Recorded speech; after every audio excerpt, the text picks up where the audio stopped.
Welcome to Brady's Corner. I am Brady, and this is my corner. We have a very special guest today, Nathan Sweat. Nathan Sweat is a very successful entrepreneur and business owner based in the greater Salt Lake City, Utah area. He owns an engineering company, Royal Engineering, and we're going to be talking about some amazing things today. I've recently written a book called The Millionaires You Went to High School With. It's not about being braggadocious or anything like that. It's about talking about the trials and tribulations of entrepreneurship and the blessings and stewardship that can go along with that. Nathan, welcome to Brady's Corner today. And please do, introduce yourself. Tell us a little bit about yourself. Yeah, sure. Yeah, I appreciate that. Like I think I said last time we spoke, I always like talking about business, and so this is to me is fun. It doesn't matter what kind of business we're talking about. So I guess that leads into me. My whole adult life I always wanted to own a business, and but I went the traditional route. Graduated in mechanical engineering. Went to work for a company as a project manager, and then went on to that was about 2 years is all with that company, but learned some great stuff, and then went to work for a pipe manufacturer. So, I was in the engineering department, and we oversaw the capital improvements, and that included design, so making things better, faster, safer. I really enjoyed it because it was a way to use creativity and to see things really happen. That also was a challenge because you also saw your mistakes and things that didn't work out quite so well. But I did that. I was in a plant engineer for 5 years. During that time, I went back, got my MBA. And then for the next 10 years, I worked as a manager over the engineering department. So doing the same things, but just overseeing that department, and learned a lot of great things. But through that, that experience back, I guess even with my MBA, I always had in the back of my mind that I wanted my own business. And, I took a class, Larry H. Miller. We talk about this in the book too, he was the former owner of Utah Jazz. And I just loved it, just hearing his story of how he came into business ownership. And I don't know, it just resonated with me that, I could see myself, like he was pretty down to earth, as he was talking with us, and I just could relate to that, and so from that, maybe we can get more into this, but I just felt like I needed to own my own business, and so 6.5 years ago we purchased Royal Engineering, and it's been an amazing ride, and it's been hard and fun, and all of the emotions that I'm sure entrepreneurs face. So, has it really only been 6.5 years? So when you and I met back in 2017, was it, in San Diego, that was at the very beginning of your journey. That's right. 2016 is when we bought the business. So yeah, that was at the beginning, and it was industry that I didn't know. We're in mechanical, electrical, plumbing engineering for commercial buildings. Funny story is I showed up, as the new owner, and someone said MEP, because that's the acronym that's typically thrown out. And I was like, wait, what's MEP? And they're probably thinking, great, we have a business, our leader doesn't even know what MEP stands for. So, yeah, just crazy. But I mean, I knew engineering, and I was confident that way, but it was, the type of engineering we do here with commercial buildings I'd never done. And so I was learning, back when we met in San Diego, I was just taking it all in, and just, the different things.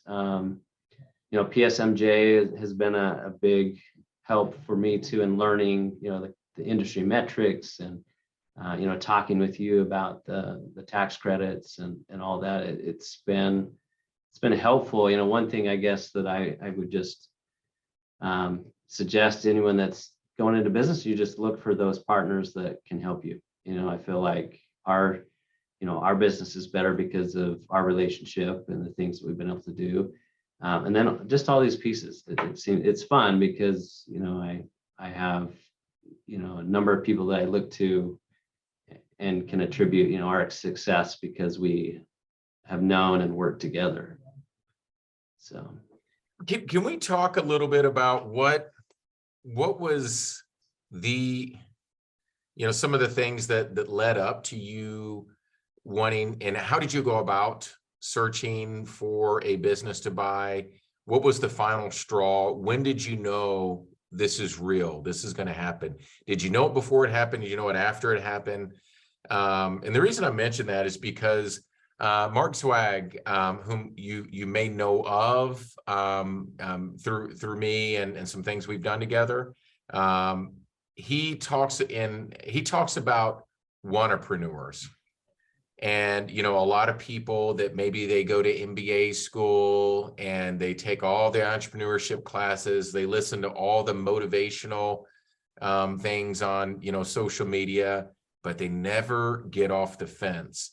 And I'm trying to really pinpoint what's the thing that gets people off the fence for the people that do it, because at one point we were all entrepreneurs, right? So. Yeah, I think that's a great question. As far as when did I see that happening? I would say, back in MBA school, to me, it still seemed out there. Like maybe when I grow up, I will do that, which is. It was foreign. It was something you were studying, like that's something different. Yeah. Yeah, that happens to other people, right? So I think, I can relate to that entrepreneur. I wanted it then and wasn't. There was a moment when I knew that, I needed to move forward. And so I got to that point. But leading up to that, probably, I want to say probably 4 years before that, I just had some thoughts and impressions. I believe in God. And so I feel like a lot of those things came from God, sort of little thoughts that would come to my mind, but whatever you want to call it. I have 9 kids. I've talked about that. At the time, I had 8 kids, probably. Trying to think back, maybe 7 kids at the time when I started thinking, working for someone isn't going to cut it. Like I felt like in order to provide for my family, and kids going to college, all those things. I mean, I had a good income, and it was, we didn't have everything we wanted, but we had what we needed. And so it was good. But at the same time, I could just see, okay, I need to do something different. I felt very strongly that I needed to own my own business. And, and so I tried different things. I did a basement tool rental because I liked finishing my basement. And so I tried that. I got a website, and it was kind of funny. I never made a single sale from that business, but that was probably where it started. I also looked at a cabinet shop. So I talked to a person, and I really liked that. I liked doing woodworking and things. I'd never done cabinet making though. So again, this is a business that I wouldn't have known. But what it taught me though, going through that process, is I got to know how it works. Doing that. You do a letter of intent when you're looking at the business, and you basically work through the terms of the business before putting a purchase contract in place. So I had gone through that process. So when it came time to buy Royal, like I was comfortable with that. I knew what I needed to do. So that process, Nathan, if I could back up, the whole LOI and you really understanding the meat and potatoes of the business, that really got you ready. It was already real by the time you took the reins. Yeah. I mean, so when I got to that LOI process with Royal, it wasn't new. And so I don't know, I just had a confidence as I moved through it. So I see that as, you might look at that and say, wow, you failed to buy a business, but at the same time, I mean, it just wasn't really meant to be. It was smaller than what I would have had to kept my job. And so with, 9 kids and I never felt like that was a way that I could do it. I couldn't really build up something from the ground up because of my time limitations and my salary needs. I needed to provide for my family during that time. Maybe at an earlier time in my life, I could have done that, but I was at a point where I was like, I really need to buy something that I can just jump in, that's big enough that I quit my job and, jump into. And I really, for me, that was the right situation. I think for different entrepreneurs, I think you just have to look at it and say, okay, what's realistic for me in my situation? And so I have to say, just with the cabinet shop, I went back to that owner several times. Like, I put in an offer, this is what I need to make it work. And he's like, no, it's not going to work for me. And then it would sit for probably 2 months. And then my mind would go back to, like, it would not leave me. And my wife will attest to it. Like, for several years, I just could not get it out of my mind. I'd have these times where I was at peace, and it was maybe in between these offers or different things I was looking at. And then it would come back. And so finally, I remember the day where it was just like, okay, it was almost like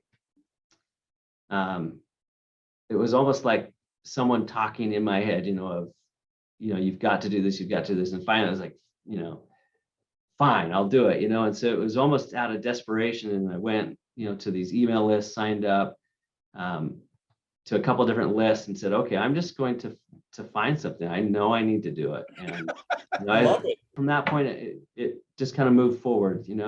There were a few things. I had done sprinkler repair, when I was in college, and so I looked at landscaping, and I looked at engineering, things that I felt like I could do. And there was an engineering business for sale. Signed the NDA, and it was bigger than I thought we could afford, like, as far as coming up with the money for it. And my wife was like, what are you doing? Like, you're nuts, kind of a thing. And she just thought it would pass, right? She's like, he'll get bored of this idea, or it won't work. And I didn't. Like, I just kept finding out. And she's like, oh, great. Yeah, I need to stop this, So she's like, she went, it's funny because, she prayed and was like, God, tell him that he's crazy, this isn't going to work or whatnot. And she tells me she got the answer that, Nathan can do this. Not that it wasn't an answer of, you should do this. It was, no, Nathan's got this. He's prepared. He's ready for this step. Wow. And so from that point, she became totally supportive. And, without that, that would be something too I would look at. If I didn't have that support, it wouldn't have worked, because there are times as an entrepreneur when things aren't working, and my spouse being supportive was like, it's okay, we're going to get through this. And I don't know, from that point, I felt like there was a confidence that things were going to work out. And even when we were losing money, I never had the thought that we're going to go out of business. I just knew that we're going to somehow get through it. I didn't know the steps, just like I didn't know the steps of buying the business. There was just a confidence that this is what I need to do.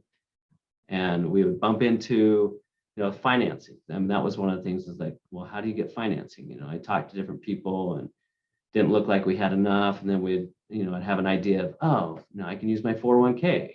And, and so then I look at that, and, to be honest, I don't know that I considered that before, because, 401k, you don't get until after you retire. Then found out, well, you can get it, but you have to pay a penalty. And so it's like, well, okay, I'll do that. And then still didn't have enough. I was like, well, I can use my house. And so I got, home equity line going, figured out, okay, I can use this much for the house. Now I'm still short. It's like, okay, what else? What else can I do? Had the thought, well, I talked to one of my brothers. There's 8 kids in our family. One that's here close that it's like, what, he might be interested. And so I talked to him, and he's not an engineer. So engineering company is, he's not going to run it, but he's like, yeah, I'll invest with you. So instead of investing in a condo that he was going to, he invested in Royal. And so those just certain things like that have been, I don't know, steps along the way.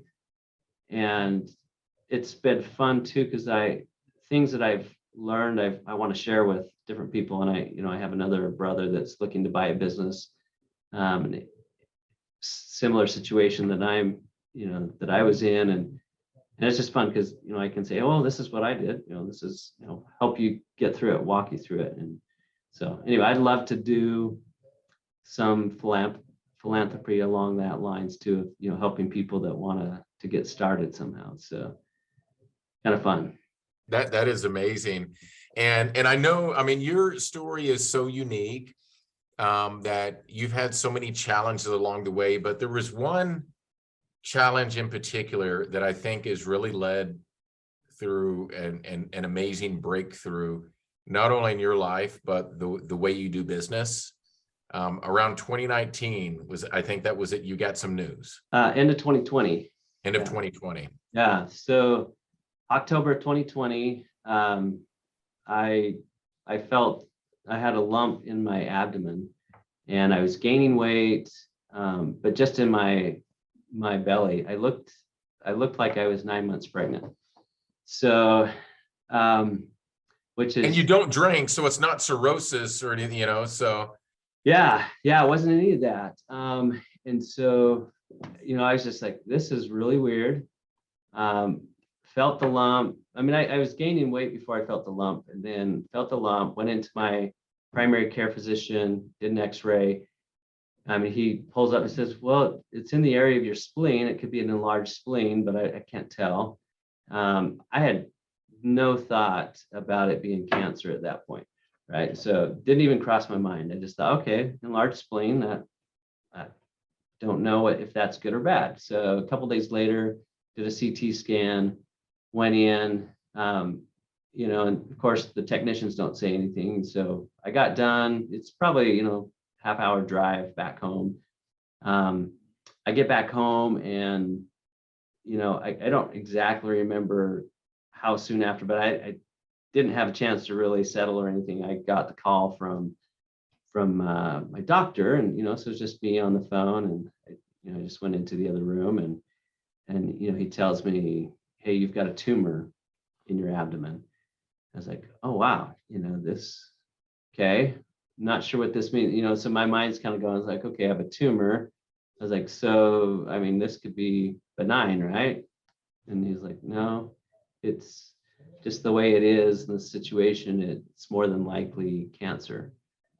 And so, at this point, I'm like, I mean, in shock, not really saying much. And I asked a few questions. He gave me kind of the steps. I'd meet with the oncologist, and then go from there. And the oncologist couldn't get me in for 2 weeks, and I'm going crazy because I'm like, okay, is this cancer? Is it not cancer?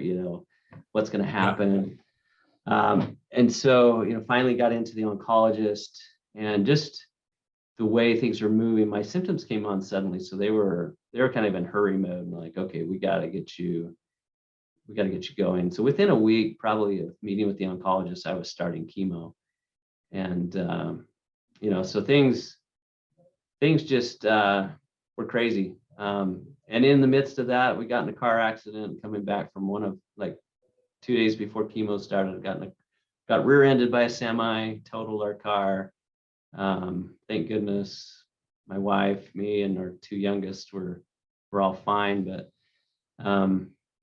just, wow. I just remember just the flurry of thoughts, and, just wondering, okay, what's going to happen? Some of the things, with the business, I'm like, okay, I don't even have a way for people to sign checks. I was the only check signer on the account. And so, just a lot of things, I'm like, okay, I'm not prepared for this, right? I'm not prepared, kind of what we were talking about prior to getting on air of, I hadn't done the work of what would I do if I wasn't around? How would the business keep running?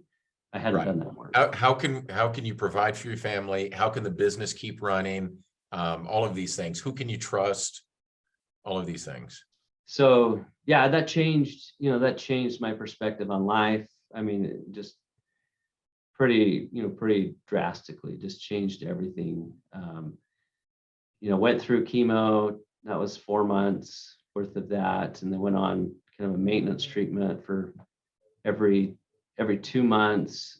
Just recently, my doctor, because I kept getting sick from COVID, he's like, I'm gonna pull you off treatment because I think it's doing more harm than good. And so just a couple You kind weeks of get ago, long COVID related to that.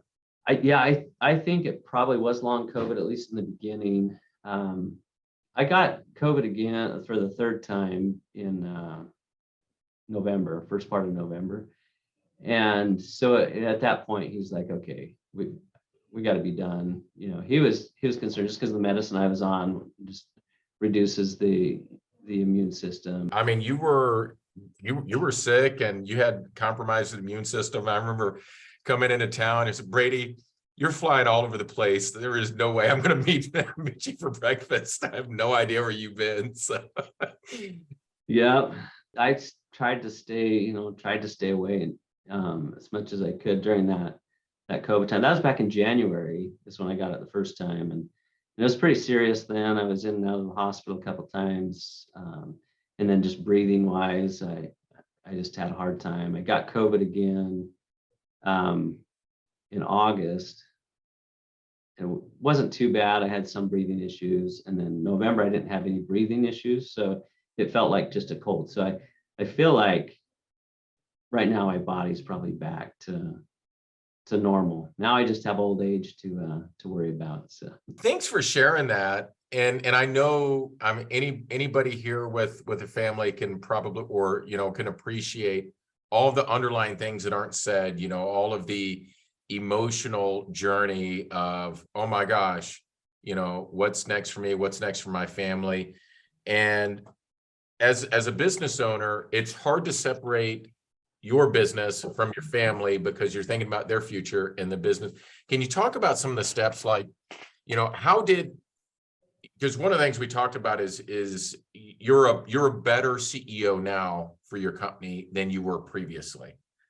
And how did, and I don't want to say this lightly, how did going through that journey make you a better CEO and be able to organize how your business is run differently?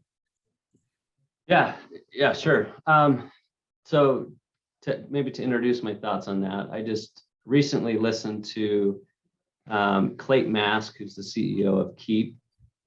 He recently did a presentation at a conference I went to, and he talked about entrepreneurship is relinquishing control, and just how difficult that is. For entrepreneurs, that is difficult. And so how this made me a better CEO is it made me relinquish control of certain things. Right off the bat, I was heavily involved in the business development side of things. In our business, we do proposals where we talk to the clients, we write up, the scope of work and things. And I was heavily involved with that, and I had to step back a little bit from that. And during that time, I was kind of holding on to being in charge of that function, and then just realized I need to give that to someone else. And so we ended up promoting one of our the person that was helping with business development, promoted him to the manager of that department, of the business development department. So that helps me. And then I've just started looking at, okay, what else is needed? If I'm not around, whether it's health or whether it's just, maybe it's time to retire or whatever. I've looked at, okay, what do I need to do? And so I've looked at, basics. We got the other owners of the company as check signers, and we had to use that. There were some times that I was just sick or I couldn't make, I couldn't do it. Our people, our admin staff, they would bring the checks to my house to sign because I was working from home when I was sick, and so amazing. That was during cancer and COVID. So there were those kind of things, just I don't know, any of those files or things that you have that only you know about that keep things running, those things I looked at, okay, how can I get that out? How can I share it with more than one person? I looked at the CFO role. So I'm a numbers guy, I geek out on numbers, which is probably not surprising being an engineer. So I really enjoyed the financial side of things, and the CFO role.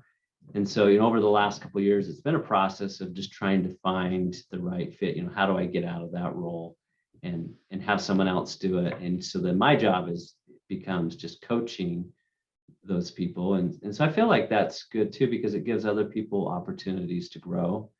And, I can share what I know about business, about the finances, and then they can take it. And to be honest, I found myself this year again in the role in business development. We had someone leave, and so then that fell back to me. And I worked for probably 3 months with the group, and finally I realized I'm actually getting in the way. Like things are moving slow because I'm the bottleneck, because I'm trying to do business development. I'm trying to, keep the vision going with the company.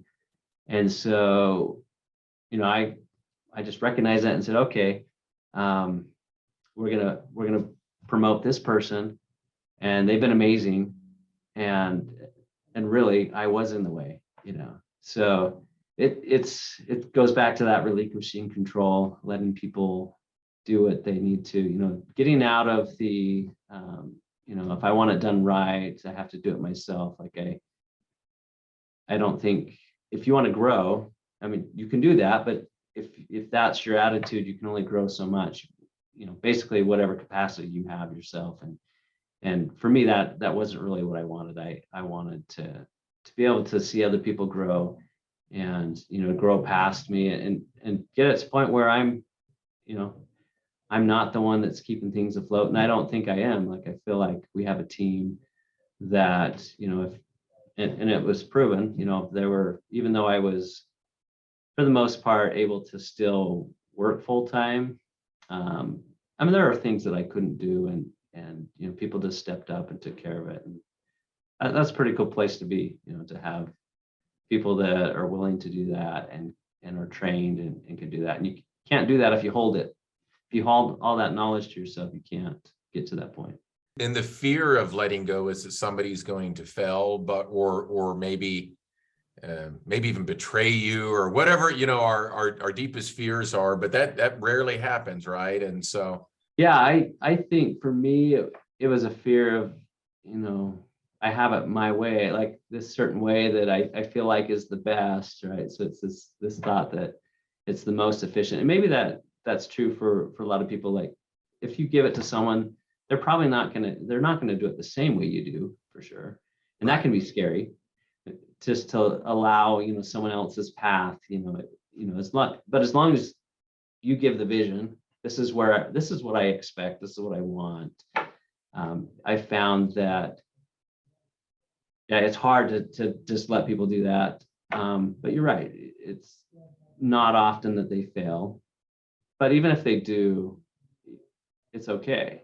Like, we have to get past that of fear of failure, because then we don't innovate. We don't try anything different. We just we just stay safe. And, that doesn't help, as much as I hate to say it, the times that I've grown the most have been during these challenging times.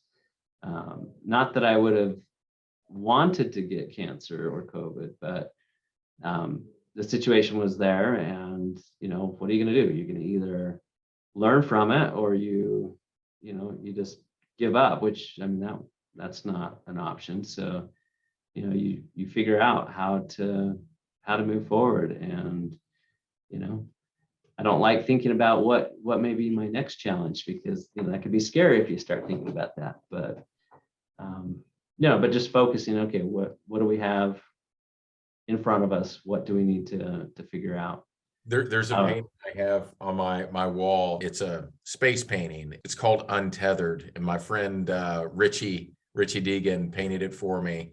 It's based on Bruce McCandless' 1984 spacewalk, but it's an astronaut untethered, kind of floating out in space. It's astronaut McCandless, and that's, as entrepreneurs, we kind of have to be uncomfortable being untethered, right?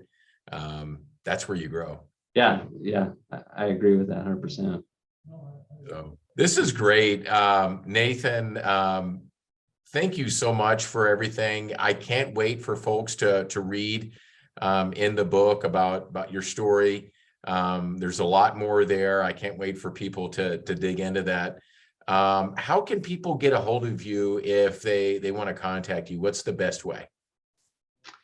Probably through my email. And if you go to our website, my email is right there, and you can contact us, or you can call the office too. But our website is royaleng.com. So for Royal Engineering, happy to share, as time permits, with people that are maybe trying to decide if they're going to move forward with entrepreneurship. I love having those conversations. This is great. Well, thank you so much for joining us today and sharing such an intimate story, Nathan. I know it hits me every time, and that's one of the reasons I'm writing this book, to share these amazing stories with folks. And so thank you very much for that. Thank you very much for joining us here at Brady's Corner. Make sure to like, subscribe, and share. And until next time, I'll see you around.